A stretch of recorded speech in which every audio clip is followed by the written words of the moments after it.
Welcome to next exam. आज है 25 सितंबर 2018 और 25 सितंबर 2018 से करंट अफेयर्स के जितने भी इंपॉर्टेंट क्वेश्चन बन सकते हैं सारे हम इस वीडियो में डिस्कस करेंगे।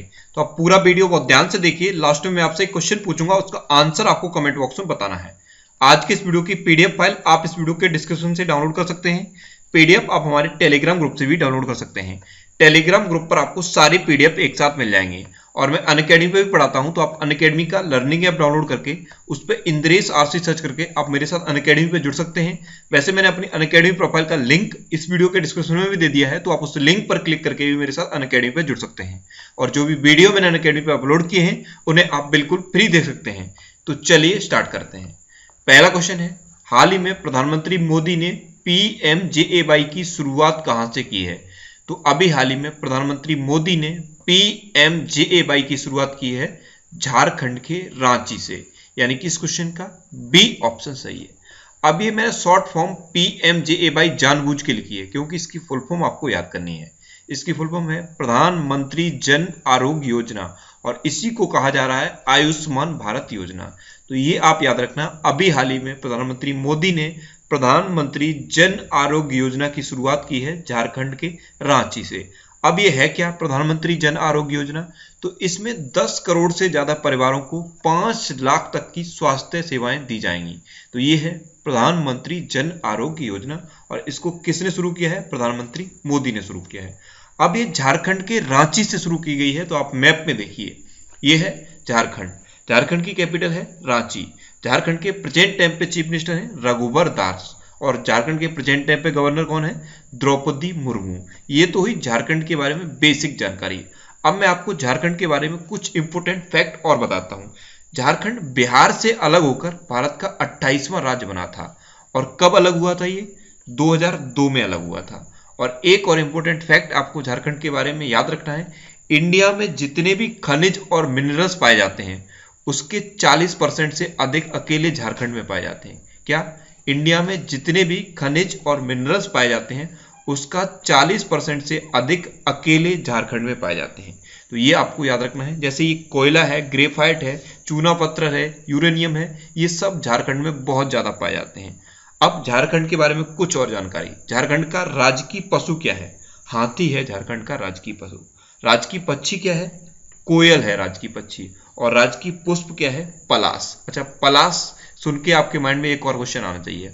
उत्तर प्रदेश का राजकीय पुष्प भी है पलाश और झारखंड का राजकीय पुष्प भी है पलाश। तो इस क्वेश्चन से आपको इतनी जानकारी मिल जाती है। कल के वीडियो का हमने टारगेट रखा था 39,000 लाइक का।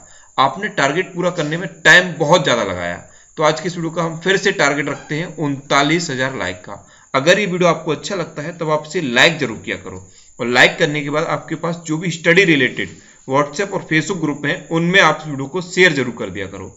और मैं आपसे बोलता हूं, हर दिन मॉर्निंग में उठकर अपने लिए एक टारगेट फिक्स करो। चाहे छोटा सा ही टारगेट फिक्स करो, लेकिन हर दिन अपने लिए एक टारगेट फिक्स करो और अपना पूरा दिन उस टारगेट को अचीव करने में लगा दो। आपकी लाइफ ऑटोमेटिकली अच्छी हो जाएगी। अच्छा, आपके माइंड में कभी कभी आता होगा कि सर ये डेली बोलते हैं कि टारगेट फिक्स करो। मैं डेली इसलिए बोलता हूं कि मॉर्निंग में उठ के आपको याद दिला पाऊं, जिससे कि आप अपने लिए एक टारगेट फिक्स कर पाओ। और मैंने आपको कई बार बोला है, मॉर्निंग में बिस्तर छोड़ने से पहले ये वीडियो देखने की आप हैबिट बना लीजिए। आपका किसी भी कॉम्पिटिटिव एग्जाम में करंट अफेयर्स का एक सिंगल भी क्वेश्चन गलत नहीं हो सकता। बस मॉर्निंग में उठकर ये वीडियो देखने की आपको हैबिट बनानी है। और मैं आपको कई बार बोल चुका हूं, बिस्तर छोड़ने से पहले आप ये वीडियो देख लिया करो, जिससे कि आपको पूरे वर्ल्ड में क्या चल रहा है ये सब जानकारी आपको मिलती रहेगी। तो अगर ये वीडियो आपको अच्छा लगता है तब आप इसे लाइक और शेयर जरूर किया करो। नेक्स्ट क्वेश्चन है, हाल ही में भारत में 5G लॉन्च करने के लिए जापान के सॉफ्टबैंक और एनटीटी कम्युनिकेशन के साथ किसने समझौता किया है? तो अभी हाल ही में इंडिया में 5G लॉन्च करने के लिए बीएसएनएल ने जापान के सॉफ्टबैंक और एनटीटी कम्युनिकेशन के साथ समझौता किया है, यानी कि इस क्वेश्चन का सी ऑप्शन सही है। अब इस क्वेश्चन में 3 इंपोर्टेंट टर्म है आपके लिए, एक है सॉफ्टबैंक, एक है एनटीटी कम्युनिकेशन और एक है बीएसएनएल। पहले मैं आपको बीएसएनएल के बारे में बताता हूँ। बीएसएनएल इंडिया की कंपनी है। बीएसएनएल की स्थापना कब हुई थी? तो सन 2000 में बीएसएनएल की स्थापना हुई थी और बीएसएनएल का हेडक्वार्टर कहाँ पे है? न्यू दिल्ली में। और बीएसएनएल के प्रेजेंट टाइम पे सीईओ कौन है? अनुपम श्रीवास्तव। अच्छा, बीएसएनएल ने अभी हाल ही में एक BOIP ऐप लॉन्च किया था और वो क्या ऐप था? विंग्स नाम था उसका। तो तो वो नाम आप याद रखिए, वहां से क्वेश्चन आपसे पूछा जा सकता है। पुरानी चीजों को आप रिवाइज जरूर किया करो, अगर आप रिवाइज नहीं करोगे तो चीजें आप भूलने लगोगे। तो BSNL ने विम्स नाम का एक VoIP ऐप लॉन्च किया था। क्या नाम था? Wings, WINGS। उसमें क्या था, आप विदाउट सिम भी कॉल कर सकते हो। अगर आपके फोन में विंग्स ऐप पड़ा हुआ है तो आप विदाउट सिम भी कॉल कर सकते हो। तो ये ऐप लॉन्च किया था BSNL ने। और मैंने एक टर्म और बोला, VoIP, तो इसकी फुल फॉर्म भी आप याद रखिए। तो इसकी फुल फॉर्म होती है वॉइस ओवर इंटरनेट प्रोटोकॉल। अब आते हैं सॉफ्ट बैंक पे। ये जापान का एक ग्रुप है सॉफ्ट बैंक। इसके CEO का नाम आपको याद रखना है। तो इसके प्रेजेंट टाइम पे CEO है मसायोशी सन। कौन है? मसायोशी सन। और एनटीटी कम्युनिकेशन के CEO कौन है? टेत्सुया सोजी। तो इस क्वेश्चन से आपको इतनी जानकारी मिल जाती है। चलते हैं नेक्स्ट क्वेश्चन पे। नेक्स्ट क्वेश्चन है, हाल ही में इब्राहिम मोहम्मद सोलेह ने किस देश के राष्ट्रपति का चुनाव जीता है? तो अभी हाल ही में इब्राहिम मोहम्मद सोलेह ने मालदीव के राष्ट्रपति पद का चुनाव जीता है। यानी कि इस क्वेश्चन का बी ऑप्शन सही है। ये जो आपको इमेज में दिखाई दे रहा है यही है इब्राहिम मोहम्मद सोलेह, और इन्होंने अभी हाल ही में राष्ट्रपति पद का चुनाव जीत लिया है। अब ये मालदीव के नए राष्ट्रपति बनेंगे। अच्छा, अभी तक मालदीव के राष्ट्रपति कौन थे? अब्दुल्ला यामीन, और इन्हीं को हराया है इब्राहिम मोहम्मद सोलेह ने। अब आप मैप में देखिए, ये है मालदीव। ये जो आपको छोटा सा रेड सर्किल में दिख रहा है ये है मालदीव। मालदीव की कैपिटल क्या है? माले। मालदीव की करेंसी क्या है? रुपया। अच्छा, एक क्वेश्चन और बनता है इसी मैप से, इंडिया और मालदीव के बीच में कितने डिग्री चैनल है? ये क्वेश्चन कई बार रिपीट हुआ है। तो आप याद रखिए, इंडिया और मालदीव के बीच में है 8 डिग्री चैनल। कितने डिग्री चैनल? 8 degree channel. तो ये भी आप याद रखिए। नेक्स्ट क्वेश्चन है, हाल ही में भारत ने पृथ्वी डिफेंस व्हीकल का सफलतापूर्वक परीक्षण कहां किया है? कई जगह आपको PDV लिखा दिख जाएगा, तो इसी की फुल फॉर्म है पृथ्वी डिफेंस व्हीकल।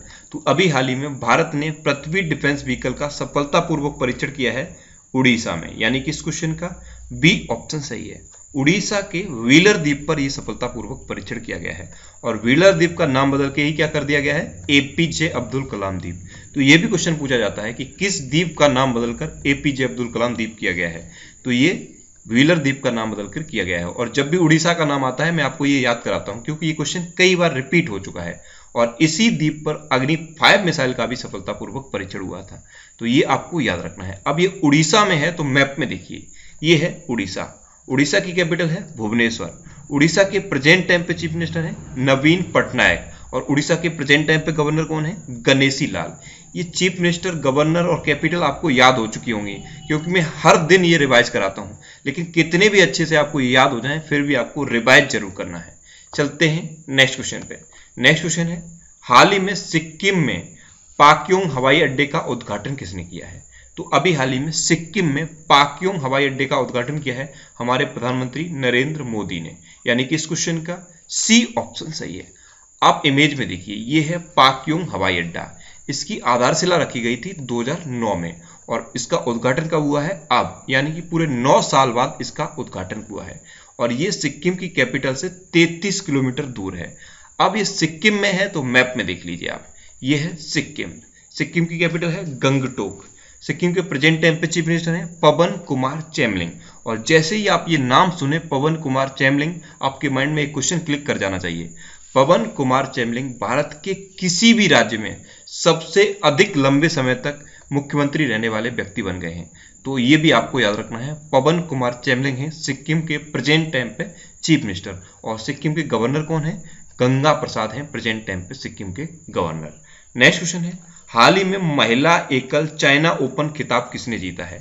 तो अभी हाल ही में महिला एकल चाइना ओपन खिताब जीता है कैरोलिना मैरिन ने। यानी कि इस क्वेश्चन का सी ऑप्शन सही है। ये जो आपको इमेज में दिखाई दे रही हैं यही है कैरोलिना मैरिन, और इन्होंने अभी हाल ही में महिला एकल चाइना ओपन खिताब जीता है। इन्होंने किसको हराया है? इन्होंने चेन यूफी को हराया है। चेन यूफी चाइना की ही है, और इनको हराकर ही महिला एकल ओपन खिताब जीता है कैरोलिना मैरिन ने। अच्छा, पुरुष एकल चाइना ओपन खिताब किसने जीता है? ये भी तो पता होना चाहिए। तो पुरुष एकल चाइना ओपन खिताब जीता है एथनी सिनिसुका ने, और ये कहाँ के हैं? ये इंडोनेशिया के हैं। तो ये आपको याद रखना है। चलते हैं नेक्स्ट क्वेश्चन पे। नेक्स्ट क्वेश्चन है, हाल ही में किस पूर्व BCCI अध्यक्ष का निधन हुआ है? तो अभी हाल ही में विश्वनाथ दत्त का निधन हुआ है। ये पहले बीसीसीआई के अध्यक्ष रह चुके हैं। तो इस क्वेश्चन का सी ऑप्शन सही है। ये जो आपको इमेज में दिखाई दे रहा है यही थे विश्वनाथ दत्त, और इनका अभी हाल ही में 92 वर्ष की उम्र में निधन हो गया है। अब ये बीसीसीआई के अध्यक्ष रह चुके थे, तो बीसीसीआई के बारे में आपको पता होना चाहिए। कई बार तो सिंपल क्वेश्चन पूछ लेता है कि बीसीसीआई की फुल फॉर्म क्या होती है, तो आप याद रखिए बीसीसीआई की फुल फॉर्म क्या होती है, board of control for cricket in India, ये होती है बीसीसीआई की फुल फॉर्म। और राहुल जौहरी हैं बीसीसीआई के प्रेजेंट टाइम पे सीईओ, और अध्यक्ष कौन है, सी के खन्ना। तो ये दोनों नाम आपको याद रखने हैं, राहुल जौहरी सीईओ हैं और सी के खन्ना प्रेजेंट टाइम पे बीसीसीआई के अध्यक्ष हैं। नेक्स्ट क्वेश्चन है, हाल ही में जूनियर विश्व कुश्ती चैंपियनशिप में दीपक पुनिया ने कौन सा पदक जीता है। तो अभी हाल ही में जूनियर विश्व कुश्ती चैंपियनशिप में दीपक पुनिया ने जीता है रजत पदक, यानी कि इस क्वेश्चन का सी ऑप्शन सही है। ये जो आपको इमेज में दिखाई दे रहा है यही है दीपक पुनिया, और इन्होंने अभी हाल ही में जूनियर विश्व कुश्ती चैंपियनशिप में रजत पदक यानी कि सिल्वर मेडल जीता है। अब यहाँ पे एक क्वेश्चन और बन सकता है कि जूनियर विश्व कुश्ती चैंपियनशिप अभी हाल ही में हुई कहाँ पे है। तो ये हुई है स्लोवाकिया में। कहाँ पे हुई है, स्लोवाकिया में। अब स्लोवाकिया का नाम आया है तो आप मैप में देखिए, ये है स्लोवाकिया। स्लोवाकिया की कैपिटल है ब्रिटिस्लावा, स्लोवाकिया की करेंसी है यूरो, और स्लोवाकिया के प्रेजेंट टाइम पे प्रेसिडेंट है एंड्रेज किस्का। तो इतना आपको स्लोवाकिया के बारे में भी याद रखना है। चलते हैं नेक्स्ट क्वेश्चन पे। नेक्स्ट क्वेश्चन है, हाल ही में किस देश में बाघों की संख्या दोगुनी हुई है। तो अभी हाल ही में नेपाल में बाघों की संख्या दोगुनी हुई है। तो इस क्वेश्चन का सी ऑप्शन सही है। हुआ क्या है, 2009 में जब बाघों की गणना हुई थी नेपाल में, उस टाइम नेपाल में 121 बाघ थे, और अभी जब गणना हुई है बाघों की नेपाल में, तब नेपाल में 235 बाघ हैं। तो लगभग नेपाल में बाघों की संख्या दोगुनी हो गई है, और ऐसा करने वाला नेपाल पूरे वर्ल्ड का पहला कंट्री बन गया है जिसमें बाघों की संख्या दोगुनी हुई है। अब बात है नेपाल की, तो आप फिर से मैप में देखिए, ये है नेपाल। नेपाल की कैपिटल है काठमांडू। नेपाल की प्रेजेंट टाइम पे प्रेसिडेंट है विद्या देवी भंडारी। नेपाल के प्रेजेंट टाइम पे प्राइम मिनिस्टर कौन है, केपी शर्मा ओली। और एक क्वेश्चन और बनता है, नेपाल की करेंसी क्या है। तो नेपाल की करेंसी है नेपाली रुपया, और अभी हाल ही में नेपाल के नए मुख्य न्यायाधीश बने हैं। तो ये भी एक आपके लिए क्वेश्चन है। तो नेपाल के नए मुख्य न्यायाधीश कौन बने हैं, ओपी मिश्रा, ओम प्रकाश मिश्रा। तो इनका नाम भी आपको याद रखना है। नेक्स्ट क्वेश्चन है, हाल ही में किस राज्य की पुलिस ने माई सुरक्षा ऐप लॉन्च किया है। तो अभी हाल ही में कर्नाटक की पुलिस ने माई सुरक्षा ऐप लॉन्च किया है, यानी कि इस क्वेश्चन का बी ऑप्शन सही है। अब ये ऐप है क्या, ये ऐप स्पेशली लॉन्च किया गया है टैक्सी और ऑटो के लिए। होता क्या है, आजकल आपने देखा होगा जो ऐप वाली टैक्सी चलती हैं उनमें बहुत ज़्यादा दुर्घटना हो रही थी, बहुत ज़्यादा ड्राइवर गड़बड़ कर रहे थे। तो उसी वजह से कर्नाटक पुलिस ने ये माई सुरक्षा ऐप लॉन्च किया है। अब इस ऐप से क्या होगा, आप अगर आपके मोबाइल में ये ऐप है तो जो टैक्सी आपने हायर की है उसमें एक बारकोड होगा, उसको आप स्कैन कर लेंगे, और अगर कोई भी दुर्घटना होती है या कोई भी प्रॉब्लम होती है तो तुरंत आप एक बटन प्रेस करेंगे और आपकी लोकेशन पुलिस के पास पहुंच जाएगी। तो ये है माई सुरक्षा ऐप। इसे अभी हाल ही में कर्नाटक पुलिस ने लॉन्च किया है। अब कर्नाटक पुलिस ने लॉन्च किया है तो आप मैप में देखिए, ये है कर्नाटक। कर्नाटक की कैपिटल है बेंगलोर। कर्नाटक के प्रेजेंट टाइम पे चीफ मिनिस्टर हैं एच.डी. कुमारस्वामी, और कर्नाटक के प्रेजेंट टाइम पे गवर्नर कौन है, बजूभाई वाला। तो इतना आपको कर्नाटक के बारे में भी याद रखना है। चलते हैं नेक्स्ट क्वेश्चन पे। नेक्स्ट क्वेश्चन है, हाल ही में पहला महिला विदेश मंत्री सम्मेलन कहाँ आयोजित किया गया है। तो अभी हाल ही में पहला महिला विदेश मंत्री सम्मेलन आयोजित किया गया है कनाडा में। तो इस क्वेश्चन का सी ऑप्शन सही है। कनाडा के मॉन्ट्रियल में ये पहला विदेश मंत्री सम्मेलन आयोजित किया गया है। महिला विदेश मंत्री सम्मेलन पहली बार आयोजित किया गया है कनाडा के मॉन्ट्रियल में। अब ये कनाडा में आयोजित किया गया है, तो मैप में देखिए आप, ये है कनाडा। कनाडा की कैपिटल है ओटावा। कनाडा की करेंसी है कनाडियन डॉलर, और कनाडा के प्रेजेंट टाइम पे प्राइम मिनिस्टर कौन है, जस्टिन ट्रूडो। तो इतना आपको कनाडा के बारे में भी याद रखना है। नेक्स्ट क्वेश्चन है, हाल ही में विश्व बैंक ने केरल के पुनर्निर्माण के लिए कितने करोड़ रुपए का अनुमान लगाया है। आपको पता है अभी हाल ही में केरल में एक भयंकर बाढ़ आई थी, और उस बाढ़ के बाद वर्ल्ड बैंक और एशियन डेवलपमेंट बैंक ने पूरे केरल का सर्वे किया, और ये अनुमान लगाया है कि केरल के पुनर्निर्माण के लिए 25,050 करोड़ रुपए की आवश्यकता है। तो इस क्वेश्चन का बी ऑप्शन सही है। अब केरल के लिए है ये सर्वे, तो पहले मैप में देखिए आप, ये है केरल। केरल की कैपिटल है तिरुवनंतपुरम। केरल के प्रेजेंट टाइम पे चीफ मिनिस्टर कौन है? पिनरई विजयन। और केरल के प्रेजेंट टाइम पे गवर्नर कौन है? पी सदाशिव। अब ये सर्वे किया है वर्ल्ड बैंक और एडीबी यानी कि एशियन डेवलपमेंट बैंक ने, तो दोनों के बारे में आपको पता होना चाहिए। पहले आप देखिए वर्ल्ड बैंक के बारे में। वर्ल्ड बैंक के प्रेजेंट टाइम पे प्रेसिडेंट कौन है? Jim Yong Kim. World bank का हेडक्वार्टर कहां पे है? वाशिंगटन डीसी में। और एक क्वेश्चन और बनता है वर्ल्ड बैंक से कि वर्ल्ड बैंक की प्रेजेंट टाइम पे सीईओ कौन है? तो क्रिस्टेलिना जॉर्जियावा, ये है प्रेजेंट टाइम पे वर्ल्ड बैंक की सीईओ। अब आते हैं एडीबी पर। एडीबी की फुल फॉर्म क्या होती है? Asian development bank. इसका हेडक्वार्टर है फिलीपींस में और इसके प्रेजेंट टाइम पे प्रेसिडेंट कौन है? Takehiko Nakao. तो इन दोनों के बारे में आपको इतना याद रखना है। अब लास्ट वीडियो के क्वेश्चन का आंसर। लास्ट वीडियो में मैंने आपसे एक क्वेश्चन पूछा था कि हाल ही में किस देश के राष्ट्रपति का निधन हुआ है? तो अभी हाल ही में वियतनाम के राष्ट्रपति ट्रान डाई क्वांग का निधन हुआ, यानी कि इस क्वेश्चन का सी ऑप्शन सही था। और लगभग सभी स्टूडेंट ने इसका आंसर सही दिया है। मोस्टली स्टूडेंट ने इसके बारे में डिटेल में लिखा। मैं आपको एक बार फिर बोलूंगा, क्वेश्चन के बारे में आपको जितना ज्यादा से ज्यादा पता हो आप लिखा करो, क्योंकि जो आप लिख देते हो फिर उसे आप कभी नहीं भूलते। अब आपके लिए आज का क्वेश्चन है, हाल ही में किस राज्य ने अपने एक जिले को अभावग्रस्त घोषित किया है? 4 ऑप्शन दिए गए हैं, इनमें से आपको अपना आंसर बताना है। और इसके अलावा हम हमारे फेसबुक पेज पर प्रीवियस ईयर के क्वेश्चन डेली पोस्ट करते हैं, तो आप फेसबुक पर नेक्स्ट एग्जाम सर्च करके हमारा फेसबुक पेज ज्वाइन कर सकते हैं, क्योंकि प्रीवियस ईयर के क्वेश्चन आपको बहुत हेल्प करते हैं। अगर आपको किसी क्वेश्चन में कोई डाउट होता है या आपको अपने करियर से रिलेटेड भी कोई भी प्रॉब्लम है, आपको अपने करियर से रिलेटेड या आपको अपनी लाइफ से रिलेटेड कोई भी प्रॉब्लम है, तो आप इंस्टाग्राम पे इंद्रेश आरसी INDRESHRC इंस्टाग्राम पे इंद्रेश आरसी सर्च करके आप मेरे साथ जुड़ सकते हैं और कोई भी डाउट, कोई भी confusion without any hesitation discuss कर सकते हैं। आज की वीडियो का आप टारगेट जरूर याद रखना। आज की वीडियो का टारगेट है 39,000 लाइक का। तो अगर ये वीडियो आपको अच्छा लगा है तब आप इसे लाइक जरूर करना। लाइक करना आप भूल जाते हो। अगर वीडियो आपको अच्छा लगता है तब आप इसे लाइक जरूर किया करो। और लाइक करने के बाद आपके पास जो भी स्टडी रिलेटेड व्हाट्सएप और फेसबुक ग्रुप हैं उनमें आप इस वीडियो को शेयर जरूर कर देना। तो ये था आज का हमारा करंट अफेयर्स का वीडियो। आपको ये वीडियो कैसा लगा प्लीज कमेंट बॉक्स में जरूर बताना। और अगर अभी तक भी आपने हमारे इस चैनल को सब्सक्राइब नहीं किया है तो इसे आप सब्सक्राइब जरूर कर लीजिए। आपको इस चैनल से निश्चित ही मदद मिलेगी। जब भी आप इसे सब्सक्राइब करेंगे बराबर में एक बेल आइकन बन के आएगा, आप उस बेल आइकन पर जरूर क्लिक कर लें, जिससे कि आपको डेली मॉर्निंग में करंट अफेयर्स की वीडियो मिलती रहे। Next exam always with you. Thanks for watching.